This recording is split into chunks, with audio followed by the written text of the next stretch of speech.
स्वर सुधा मंच पर प्रस्तुत है मन्नू भंडारी की कहानी दरार भरने की दरार। मैंने घर में सबको मना कर दिया था कि जब श्रुति दी आए तो उस समय कमरे में कोई नहीं आएगा। छोटे भाई बहनों को इस बात की कतई तमीज़ नहीं है। कोई भी मेरे पास आएगा तो आने वाले के आसपास वे इस प्रकार मंडराएंगे गोया वह उन लोगों से ही मिलने आया हो।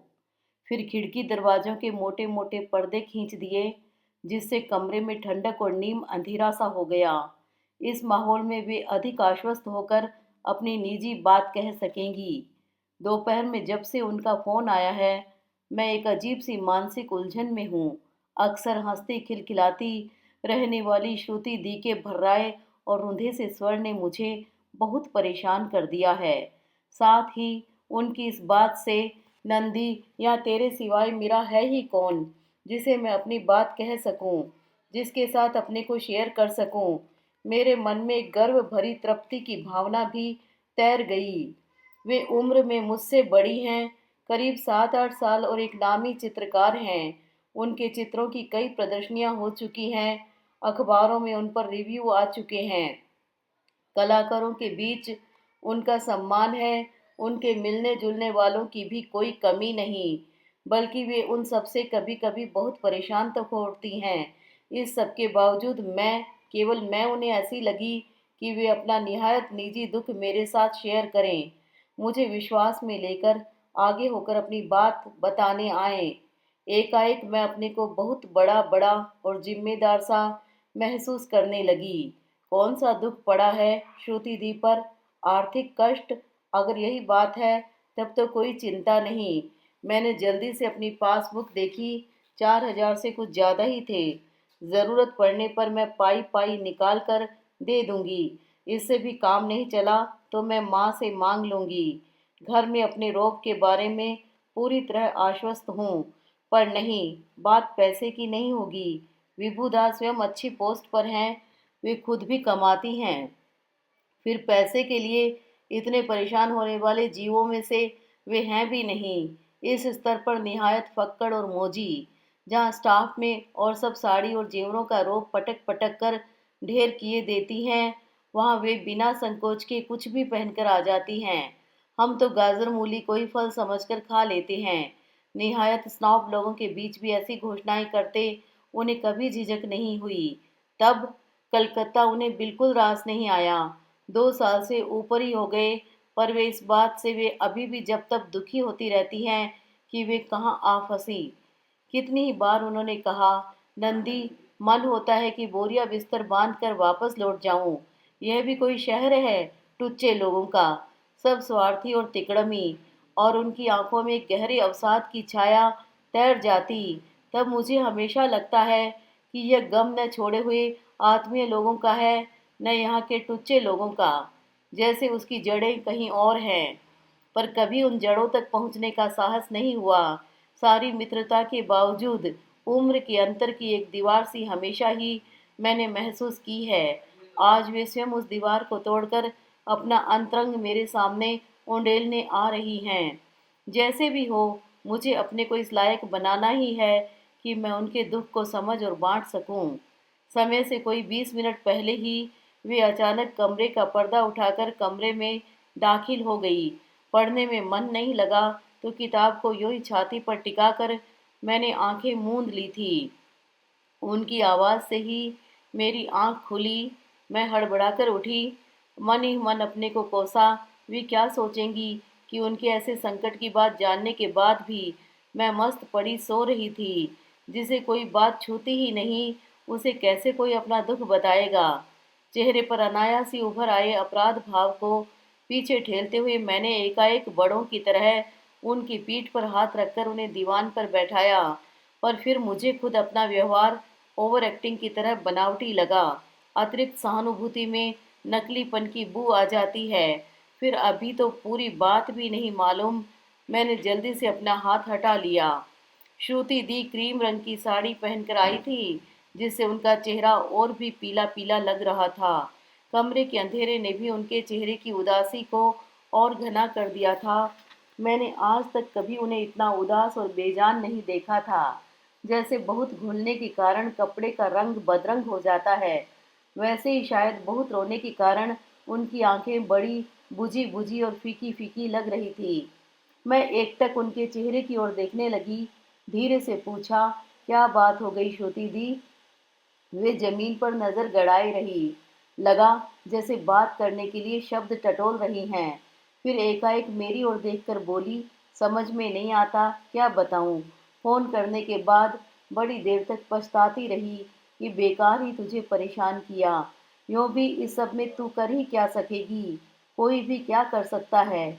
इतना ही तो होगा कि कहकर मैं हल्की हो जाऊंगी, पर अपने को हल्का करने के लिए तुझ पर बोझ लाद दूं, यह भी कोई बात हुई भला? और एक गहरी सर्द सी आह उनके मुंह से निकल गई। आंखें भी नम सी हो गई। क्षणांश के लिए मन में फिर अपना सोना पहुंच गया। मुझे यूं निश्चित सोता देखकर ही तो यह बात इनके मन में नहीं आई। बड़ी तत्परता से बोली, आप कैसी बात करती हैं? मुझे क्या परेशानी होगी भला? आपकी परेशानी कुछ भी बता सकी तो मुझे बहुत खुशी होगी। जब से आपका फोन आया है तब से किसी भी बात में मेरा मन नहीं लग रहा है। आंखें मूंद कर लेटे लेटे मैं बराबर आपकी ही बात सोच रही हूँ।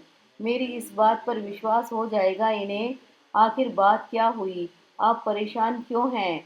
कई दिनों से तुझे सब कुछ बता देना चाहती थी, पर हर बार जब्त कर जाती।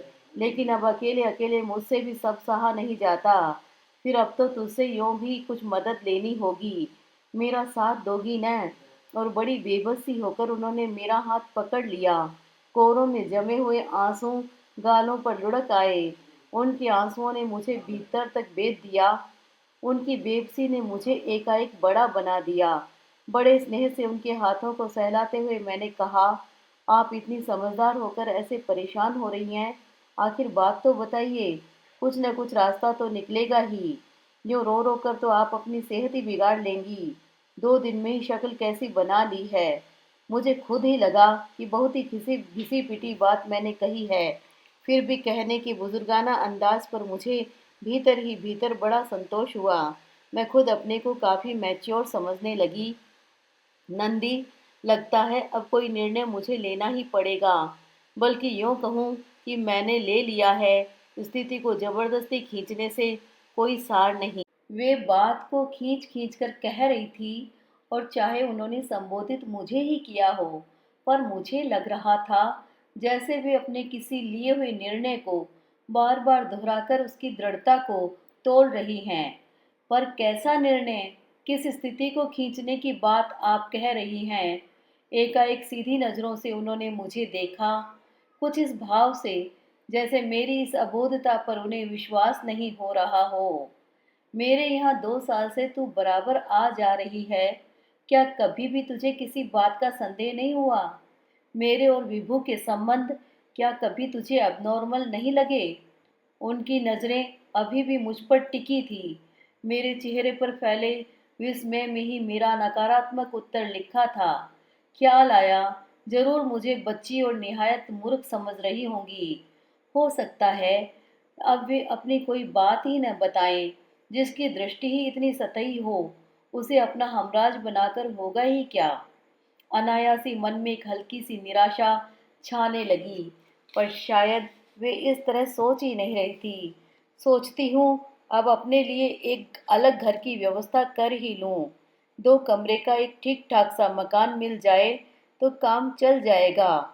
फिर बेहद मिन्नत भरे स्वर में बोली, तू मेरे लिए एक मकान ढूंढ देगी नंदी? पर क्यों, विभू दा से झगड़ा हो गया है? अरे ऐसे झगड़े तो होते ही रहते हैं, उन सब से कहीं घर तोड़ा जाता है। मैं बेहद उत्सुक हो उठी थी, और सामने ऐसी उलझन लग रही थी जिसका कोई सिर पैर नजर नहीं आ रहा था। साथ ही यह भी ख्याल आ रहा था कि जिन बातों से घर तोड़ा जाता है, इस बात का ज्ञान मुझे है ही कहाँ। झगड़ा? उनके स्वर में अजीब सी तिक्तता भर गई। झगड़ा क्या होगा नंदी, हमारा कभी मेल ही नहीं था। भीतर से कुछ न होकर भी बाहर से निभाए जा रहे थे। पर अब लगने लगा है कि आखिर घर बनाए रखने की ही ऐसी कौन सी मजबूरी है। उनकी नम आंखें जमीन पर गड़ी हुई थी और मेरी आंखों के सामने विभुदा की आकृति ही तैर रही थी। बड़ी आत्मीयता भरा एक खुलापन था उनके व्यवहार में। यूं वे बहुत ही कम मिलते थे घर में, पर जब मिलते तो अपनेपन से। तो यह सब केवल बनावटी था। बड़ी तकलीफ हो रही थी मुझे विश्वास करने में। बहुत दिनों की संघर्ष और द्वंद्व के बाद आखिर मैंने अंतिम रूप से निर्णय ले ही लिया है कि मैं अब अलग ही रहूंगी। और सच कहती हूँ नंदी, निर्णय लेने के बाद से ही जैसे मैं हल्की हो गई हूँ, एक तनाव से मुक्त हो गई हूँ। पर आंसू थे कि फिर लुढ़क आए। मुझे उनकी किसी भी बात पर जैसे विश्वास नहीं हो रहा था।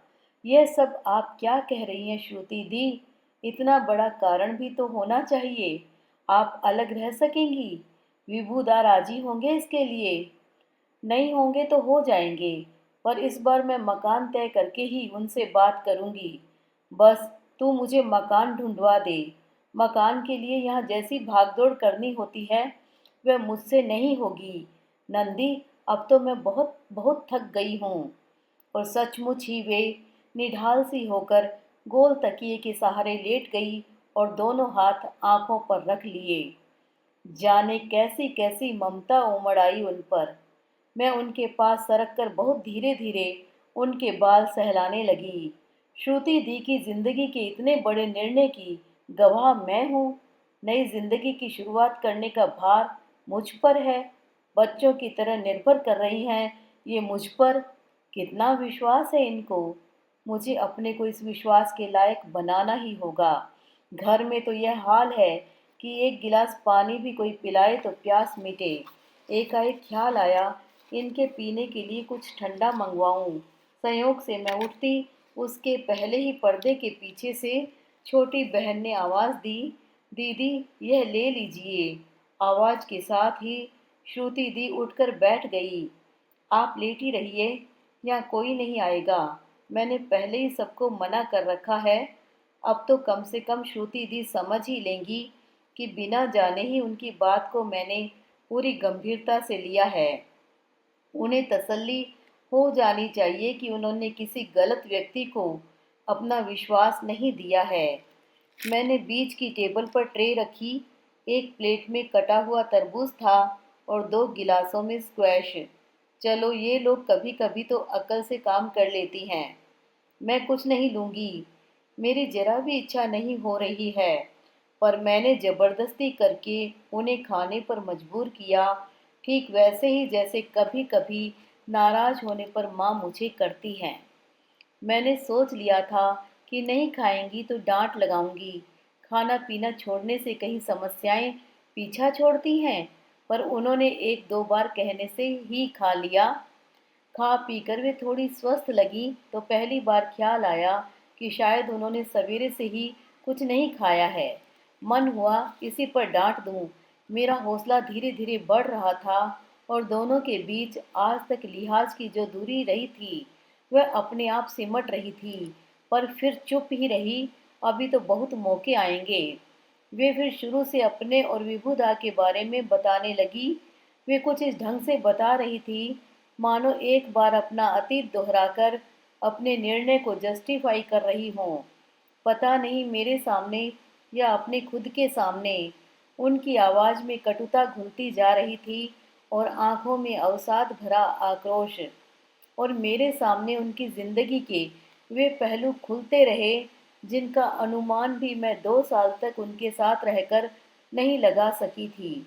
पर अब इस नए संदर्भ में रह रहकर मेरे मन में उनके जब तक कहे हुए वाक्य, हंसते खिलखिलाते हुए एकदम उदास हो जाना, पहनने ओढ़ने या सजने संवरने के प्रति एक अरुचि, बात बात में वापस लौट जाने की बात, जैसे इन सब के अर्थ स्पष्ट होने लगे।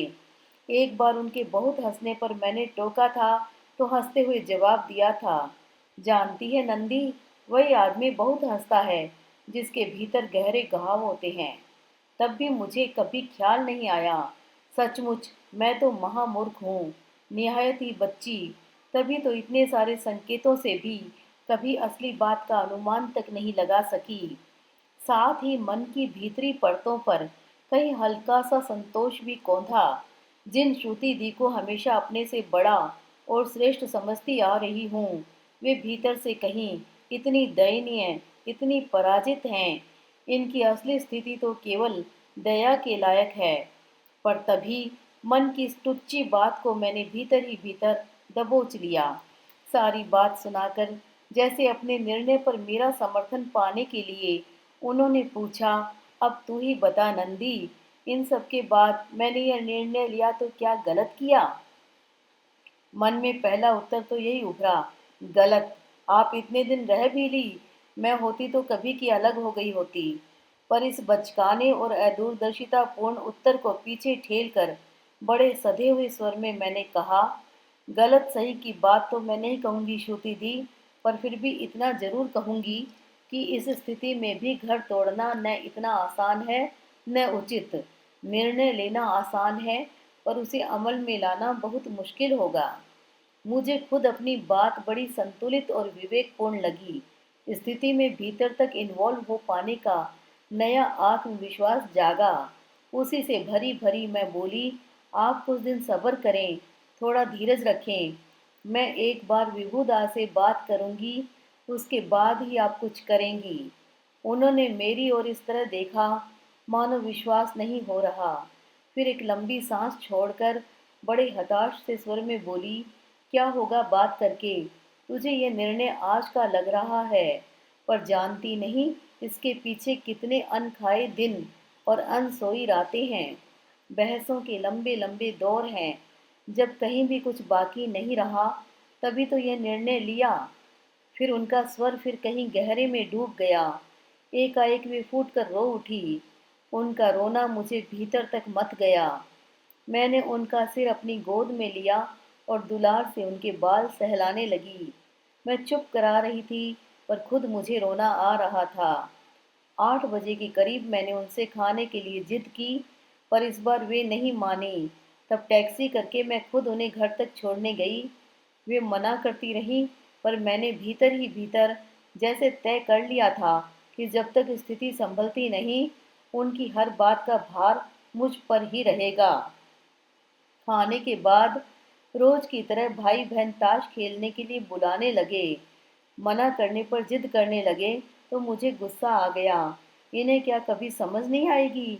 दुनिया में कहीं कुछ हो जाए, इन्हें अपने खेल से मतलब।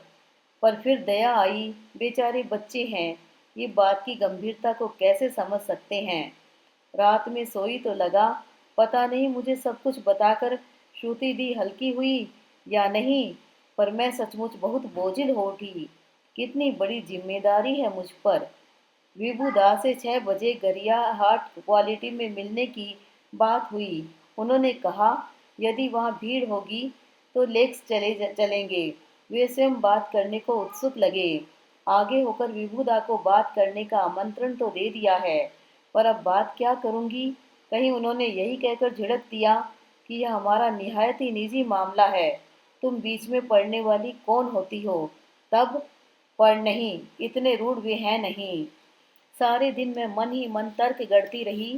क्या क्या कहकर मैं श्रुति दी का केस रखूंगी, कैसे कैसे उन्हें कन्विंस करूंगी। कभी किसी विषय पर बहुत खुलकर उनसे बात करने का मौका नहीं मिला। फिर भी मैंने तय कर लिया कि मैं कतई संकोच नहीं करूंगी। विभु दास से बात करते ही लग गया कि वे मेरी और श्रुति दी के बीच हुई सारी बात जानते हैं, तो श्रुति दी ने सब कुछ बता दिया। जाने क्यों मुझे अच्छा नहीं लगा। फिर भी मैं विभुदा की बात ध्यान से सुनती रही। यह समस्या का दूसरा पहलू था। अपनी दलीलों और तर्कों को भरसक कुशलता से पेश करने के बावजूद उन्हें कहीं अपने पक्ष की कमजोरी का एहसास था। वे बार बार यही कह रहे थे कि श्रुति व्यर्थ ही जिद किए बैठी है, तुम समझाओ। नंदिता, वह तुम पर बहुत भरोसा करती है, तुम पर बहुत निर्भर भी कर रही है। विभुदा के स्वर में याचना का स्पर्श जैसे जैसे बढ़ता जा रहा था, अपनी नज़रों में मेरा महत्व भी उतना ही बढ़ता जा रहा था। अब मेरे बोलने की बारी थी। एक से एक जोरदार तर्क और चुस्त वाक्य मेरे दिमाग में आए चले जा रहे थे। मैं कभी बहुत ज़्यादा नहीं बोलती, पर आज स्वयं अपनी तर्क शक्ति पर चमत्कृत थी। निश्चित रूप से विभुदा पर मेरी बातों का प्रभाव और मेरा रोब पड़ रहा था। 10 बज गए पर हम किसी भी निष्कर्ष पर नहीं पहुंच पाए और अब घर पहुंचना बहुत ज़रूरी लग रहा था। विभुदा मुझे घर छोड़ने आए। दरवाजे पर खड़े खड़े भी करीब 20-25 मिनट तक और बातें होती रही। ऊपर पहुंची तो माँ ने आड़े हाथों लिया। कहाँ थी तू अब तक? समय का भी कुछ ख्याल है? 11 बज रहे हैं। माँ पर गुस्सा आने लगा। वे समझती क्यों नहीं कितनी बड़ी जिम्मेदारी मुझ पर है। क्या समझेंगी? उसके लिए तो घर में क्या सब्जी बनेगी इस बात का फैसला और किसी की जिंदगी का सबसे महत्वपूर्ण फैसला एक सी अहमियत रखता है। मैं कपड़े बदलकर लेट गई तो माँ का खींच भरा स्वर सुनाई दिया, खाना तो खा ले, मुझे भूख नहीं। यह रोज रोज तेरी भूख कहाँ चली जाती है? सचमुच जैसे मेरी भूख ही मर गई है। रात में नींद भी तो नहीं आती ठीक से। सारे समय आंखों के सामने श्रुति दी का सूखा मुरझाया चेहरा, सूजी सूजी फीकी निस्तेज सी आंखें ही घूमती रहती। जिंदगी के सबसे मधुर अध्याय ने कैसी कटुता भर दी है उनके जीवन में। जीवन का सारा रस ही जैसे निचुड़ गया। माँ आजकल रात दिन मेरी शादी को लेकर ही परेशान रहती है। न जाने कहाँ कहाँ बात चला रखी है। कहीं ऐसा ही मेरे साथ भी हो जाए तो। मन में जाने कैसा कैसा भय समाने लगा। नहीं, मुझे अभी अपनी बात नहीं, केवल श्रुति दी की बात ही सोचनी है। यह कहकर ही मैंने व्यर्थ के भय को धकेल दिया। दूसरे दिन नहाकर निकली तो कमरे में श्रुति दी मेरा इंतजार कर रही थी। लगा जैसे रात इन्होंने मुझसे मिलने की प्रतीक्षा में काटी है। मैंने सारे पर्दे खींचे और उनके पास आ बैठी। मैं विभुदा से हुई बातें बता रही थी और उनके चेहरे पर तरह तरह के भाव आ जा रहे थे। कभी वे भभक सी पड़ती और उनकी आंखें पनीली हो जाती। फिर बड़े भीगे स्वर में बोली, तुझे परेशान कर डाला न नंदी? तू भी क्या सोचती होगी कि कहाँ फंस गई? पर क्या बताऊं, घंटे भर भी तुझसे बात कर लेती हूँ तो थोड़ा जी हल्का हो जाता है, वरना मन सारे समय घुमड़ता रहता है। सवेरे 4 बजे से ही इंतजार कर रही थी कि कब दिन निकले और तेरे पास आऊं। और एकाएक मुझे ख्याल आया, हो सकता है उधर विभुदा ने अभी से मुझे मिलने के लिए प्रतीक्षा करना शुरू कर दिया हो। लाइब्रेरी वाला जब किताबें लेने आया तो पहली बार मुझे ख्याल आया कि यह सब करते करते 15 दिन हो गए हैं। इन दिनों में मुझे जरा भी तो होश नहीं रहा। वही लंबी लंबी बहसें और तर्क, पर बात है कि जहाँ की तहाँ अटकी रही हुई है। अब मैंने महसूस कर लिया है कि यह दो व्यक्तित्व, दो अहम का झगड़ा है और ये लोग घर तोड़ने को तैयार हैं, अपना अहम नहीं तोड़ेंगे। यूँ गलती विभुदा की है, पर महसूस करते हुए भी वे मानने को तैयार नहीं हैं। मुझे खुद लगने लगा है कि अब श्रुति दी को अलग ही हो जाना चाहिए। और इसीलिए जब उन्होंने मुझसे कहा, तू ये बहसबाजी छोड़ नंदी और मेरे लिए मकान तलाश कर दे, तर्क वितर्क करते बहुत समय बीत गया तो मैं मान गई। हालांकि मन में पराजय की हल्की सी कचोट जरूर थी। विभू यह सोचते हैं कि मैं अलग नहीं रह सकती। स्वभाव से मैं बहुत डिपेंडेंट हूँ। ठीक है, हर आदमी किसी न किसी पर डिपेंड करता है, मैं भी करती हूँ, पर विभू पर नहीं। उन पर निर्भर करूंगी तो कितनी बड़ी कीमत मांगेंगे वे। उतना सब देने की सामर्थ्य नहीं है मुझ में। फिर एक क्षण रुकी। खाने के लिए अपनी नौकरी पर निर्भर करती हूँ और जीने के लिए अपनी कला पर। फिर मेरी ओर देखकर बोली, तेरे पास ही घर मिल गया तो संकट मुसीबत के समय तुझ पर निर्भर करूंगी। विभू इस सब में आते ही कहाँ हैं? पता नहीं, यह सब कहकर वे मुझे आश्वस्त कर रही थी या अपने आप को। मैंने तय कर लिया, अब उन्हें मकान दिलवा कर ही रहूंगी। विभुदास श्रुति दी को इनकी कला को कुचल कर रख देना चाहते हैं। यह सब नहीं होगा। रोज सवेरे 8 बजे से 11 बजे तक हम मकान देखते। एक दिन में दलाल हमको 10-12 घर दिखा देता। लौटते तो टैक्सी का बिल मैं ही देती। श्रुति दी बहुत बिगड़ती। एक दो बार तो उन्होंने मुझे डांटा भी, पर वे इतनी पस्त हो चुकी थी कि उनसे डांटा भी नहीं जाता था। रेस्तरां का या टैक्सी का बिल देकर मुझे कभी कष्ट नहीं होता, बल्कि एक उपलब्धि की ही भावना होती। मिली हुई जिम्मेदारी को सफलतापूर्वक निभाने का संतोष होता। आखिर एक मकान ठीक हो गया।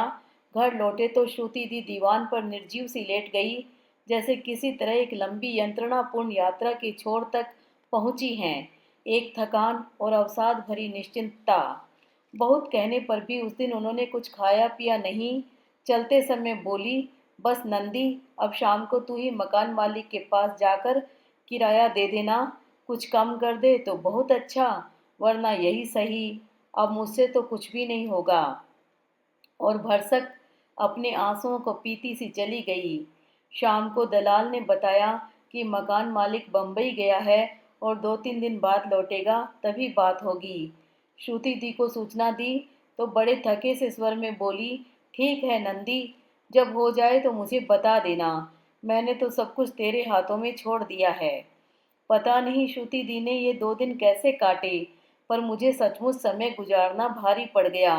मैं अपनी जिंदगी से कटकर इन लोगों के साथ कुछ इस प्रकार जा मिली थी कि अब कुछ भी करने में मन ही नहीं लगता था। कितना अच्छा होता यदि इस घर को बचा पाती, तब केवल श्रुति दी ही नहीं, विभुदा भी कृतज्ञ होते मेरे प्रति। मैंने लिलुआ वाले दादा को राजी कर लिया कि वे एक दिन आकर श्रुति दी का सामान शिफ्ट करवा देंगे। सामान ही कितना होगा, रसोई का जरूरी सामान मैं एक ही दिन में लेक मार्केट से खरीद दूंगी, बाकी फिर धीरे धीरे जम जाएगा। चाहती तो यही हूँ कि सब कुछ जमा कर ही उन्हें यहाँ लाऊं, उन्हें कुछ भी न करना पड़े, किसी तरह की कोई परेशानी न उठानी पड़े। तीसरे दिन सवेरे मैं चाय पीकर उठी ही थी कि श्रुति दी आई। अरे आप, मुझे श्रुति दी बहुत दुबली दिखाई दी। उनके हाथ में एक पैकेट था। विभू भी आए हैं। उनके कहने के साथ ही विभुदा अंदर घुसे। उनके हाथ में जलजोग का डिब्बा था। मेरी ओर बढ़ाते हुए बोले, बड़ी मुश्किल से तुम्हारी श्रुति दी का दिमाग ठीक हुआ है, लो इस खुशी में यह मिठाई खाओ। मैं अवाक सी, कभी श्रुति दी का मुंह देखती, कभी उनका। एक तुम बेवकूफ, एक यह बेवकूफ। और उन्होंने डब्बा खोलकर मेरी ओर बढ़ा दिया। मैंने श्रुति दी की ओर देखा। बहुत फीकी सी मुस्कुराहट उनके चेहरे पर थी। मुझे देखते देखते उन्होंने नज़र फेर ली। लगा जैसे वे मुझसे कतरा रही हैं। देखो नंदिता, श्रुति तुम्हारे लिए क्या लाई है। और उन्होंने जल्दी से पैकेट उठाकर खोल दिया। टसर सिल्क की, हाथ से पेंट की हुई सुंदर सी साड़ी थी। कल सारे दिन और सारी रात यही बनी है। उन्होंने पूरी साड़ी खोलकर दीवान पर फैला दी। क्या लाजवाब बनी है, पहनोगी तो बस सारे कलकत्ता में तुम ही तुम चमकोगी। मैं साड़ी की प्रशंसा करना चाहती हूँ, इस सारी बात पर प्रसन्नता व्यक्त करना चाहती हूँ, पर मुंह से एक शब्द तक नहीं निकलता। जाने क्यों मैं अपने को बहुत अपमानित सी महसूस कर रही हूँ, पर उन्हें शायद मेरे मनोभावों को जानने की फुर्सत नहीं। वे आपस में ही पूर्ण हैं, मैं तो जैसे कहीं रही नहीं। चलो श्रुति, जल्दी करो। और उन्होंने पीठ पर हाथ रखकर श्रुति दी को उठाया।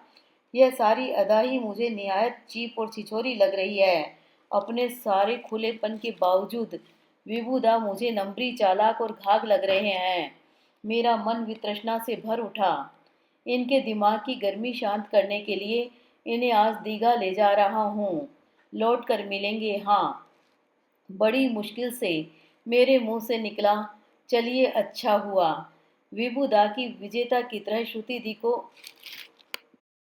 विभुदा विजेता की तरह श्रुति दी को लेकर धड़ धड़ सीढ़ियां उतर गए। अपने को एक तरह ठेलती हुई मैं भी पीछे पीछे नीचे आई। टैक्सी खड़ी थी। मीटर पर नजर गई तो अनायास ही वे सारे आंकड़े आंखों के सामने तैर गए जो मकान ढूंढने के दौरान मीटर पर चढ़े थे। भीतर बैठकर श्रुति दी ने मेरा हाथ अपने हाथ में लेकर दबाया। उस स्पर्श में कृतज्ञता, स्नेह, आत्मीयता सब कुछ था, पर मैं जैसे कहीं से सुन्न हो गई थी। पीछे धूल और धुएं का गुबार छोड़ती हुई टैक्सी आगे बढ़ गई। जाने क्यों मुझे लग रहा था जैसे कोई मुझे बुरी तरह चीट कर गया है। बड़े थके थके कदमों से मैं ऊपर आई। दीवान पर साड़ी फैली पड़ी थी और मुझे लग रहा था जैसे बच्चे को पहले तो कोई बहुत बड़ा आश्वासन दे और फिर एक दो टॉफी से बहलाकर चलता बने।